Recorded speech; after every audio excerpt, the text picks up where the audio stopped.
if body has another option that is real for it. Now I'm going to go back here a little bit. Well, I think I'll take that one right at the top here. No person needs to die from illness if body has another option that is real for it. What does that mean?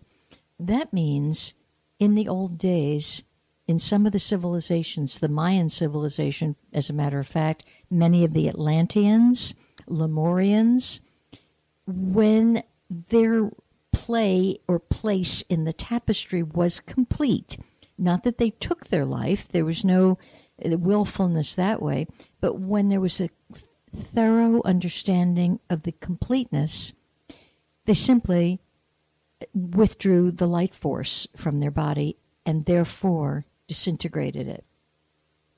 That is, in the ideal world, how we can leave our body. And every single person on this planet actually holds that encoding deep within themselves. But you've been frightened and misprogrammed to think something other than that. So if I go back to illness is not sabotage, it's your body's statement that it's holding an imbalance of denied will and needs release, then perhaps it's time to really look at the imbalance. Where and why has the imbalance been created? And then put it down, acknowledge it, and put it down. So let's suppose you're holding an imbalance. Let's suppose an imbalance was created by sexual abuse when you were a little tot, male or female, because now I'm finding sexual abuse seems to have had no limits. It went everywhere. So let's suppose you are a little girl and you were sexually abused. And then you've been to the therapist to try to figure out how to get around it. This kind of material would simply say, embrace it. Get to own it completely. Now, the anger and the rage that would be there because of the violation, I don't care how much therapy you have, that's still there. Then you need to address that and not take it out on someone. You don't go back to the original perpetrator. You don't go to someone. But generally what I've seen is, in that kind of example, the person holds deep in the core of them a rage, like a seething, slow-boiling anger and rage toward everyone. So then it comes out against the boss. It comes out against their little children. It comes out against the neighbor's dog. And so it finds unhealthy and incomplete releases. So you need to take yourself and find a way to release this sense of imbalance fully. And that's the operative word. And only you know what fully is. It could be, to me, nature is one of the biggest helps. If you're a swimmer, you want to swim 1 billion laps and get it out of your body. If you're a hiker, if you're you want to jump rope, some people say, okay, you can beat the pillow. I'm cautious about that. If you have a pillow that's designated as the dear poor pillow that gets beaten, okay, but you sure don't want to be beating a pillow that you're going to put your head on at night, because then you absorb the stuff all over again. So you want to be very, you're a life work. You deserve to, without being so into yourself that you're contemplating your navel at all times, but really being accountable for your own sense of imbalance. And sometimes you actually don't need to get to the root of it. Over the years, I've had many people come and, they've been to a therapist, and the therapist has then convinced them that there has been Generally, it's around sexual misconduct. That, yep, oh, yes, you were violated. I don't know. Oftentimes, I don't see it in their energy field, but now they've hung on to the story. So whether the story is authentic or not actually doesn't matter. You could have come in, birthed as a very angry person.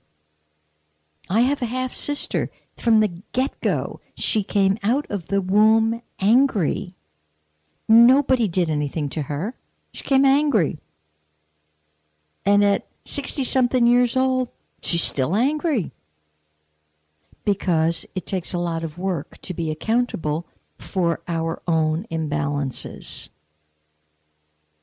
And with something like that, there's nothing to do. There's certainly nothing for me to do because the person's not ready to address the imbalance.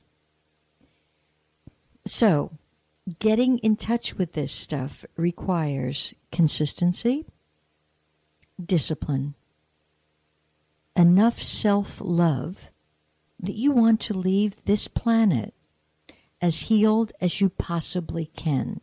Now, you might ask, what would be the advantage of that? Because you believe the fairy tale that when you die, it's all over and you go to heaven, or if you were really a rotten player, then you will go somewhere else.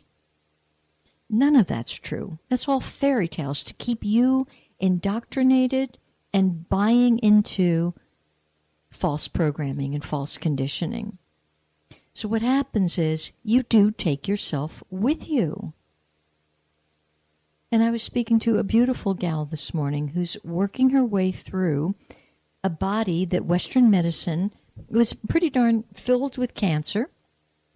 And she's chosen to go a completely separate route. She's not going traditional medicine. She kind of said, nope, I got to go fix this. I've got to take care of this imbalance. And her question to me this morning was, incidentally, she's been for 3 months in a state that allows cannabis as a natural healing agent. So she's been on that treatment. But this morning, she's back now in the native state, which does not allow anything like this. And her question was, gee, I have a lot of pain coming from this point to that point, and what's my take on it? And can I assist her in lightening the sensation of pain? Well, that's the first thing. It's kind of like, if a person's hungry, you've got to feed them before you can tell them anything important. That's like step one. But I've been working with her, and I assured her much of my work is done in the middle of the night, and all I do is take a lantern, the pure light that I am, and cross into her and stand there, and then allow the light to heal as it wishes to heal, as she can allow it and accept it in the healing process. If she can't accept it, not my problem. It's just where she is on her journey. So I've been standing inside of her faithfully, consistently, and she's like, could you stand in there again? Mm-hmm. And then I said to her, if tomorrow is the day you leave here, I said, all is well. You've taken the time to detox, to clear out, to clean up things, and you take yourself into another avenue of expression, healed. That's the benefit of us doing our work. It's really, really big stuff. And you know what? She got it. She understood. And she's not afraid of, okay, if this experience is complete, it's complete. That's a big thing right there. It's a sense of complete acceptance. So that's where she is, and that was a wonderful thing to hear this morning. So anyway, this book goes on and it has some tremendous insights about denial and healing and listening to yourself. And here's a statement: when you really listen to yourself, you can heal yourself. And here's why. When you really, really listen to yourself, you will know, in your words, I am that. I am the healer. All is well. And Shazam, you got it. It's done. And that's what you will realize. So, and the cosmic joke here is Western medicine thinks there's something to heal. Even a lot of healers believe there's something to heal. There's nothing to heal. There's only to remember who you are. And then the healing takes place and the imbalance is completely adjusted. Now, that's where I know some of you will find conflict and you'll be unhappy with me and you'll be saying, but this is wrong and that's broken and this has happened. I have full compassion for what's happening. I'm trying to point you toward a way to help yourself. That's all that's happening here. I'm not denying where you are. No way. But I am saying, hold my hand, because in the hand is a reminder of your light, reminder of what you are. So this happy little book goes on to say, and unfortunately I only got to page 16. Well, that's not true. I've read the book several times, and it's surprising how you can see things at certain times, and then at other times you actually can't see it. And that's the problem with why we can't clean up our healing act quickly, whether it be physically, mentally, emotionally, or even spiritually. So here's what the book says. It is necessary to ask me, and me is capital letters, to fill you with light, ... often. And I went, oh my God, how much else in the book is false? I'm going to read it to you again. It is necessary to ask me, God, to fill you with light often.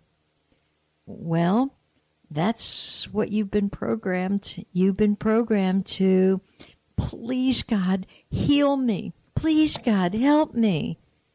And I'm telling you, I'm here today to help you break the paradigm of your belief system and help you get out of the matrix.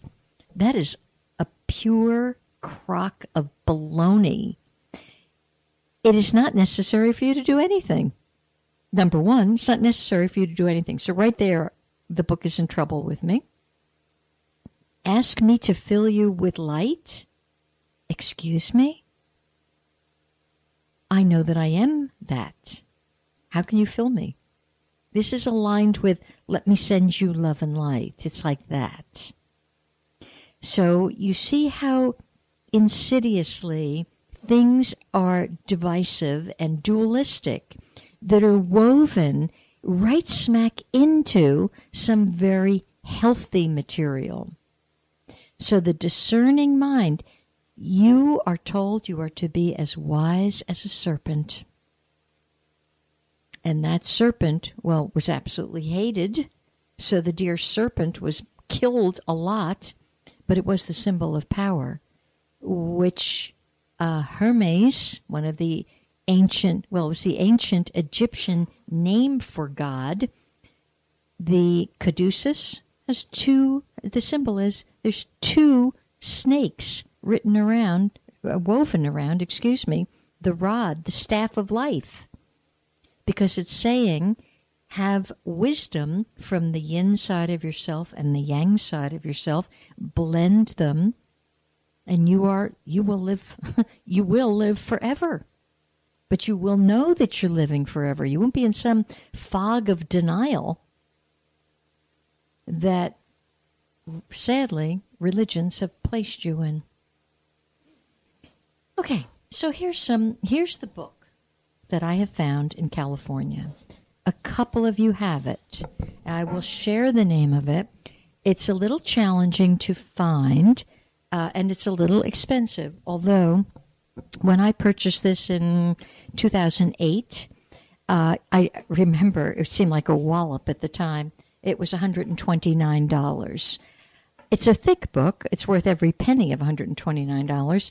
But I do think if you go on his website, it's a little less now. I think he's down to about the 100 mark. Whatever he's charging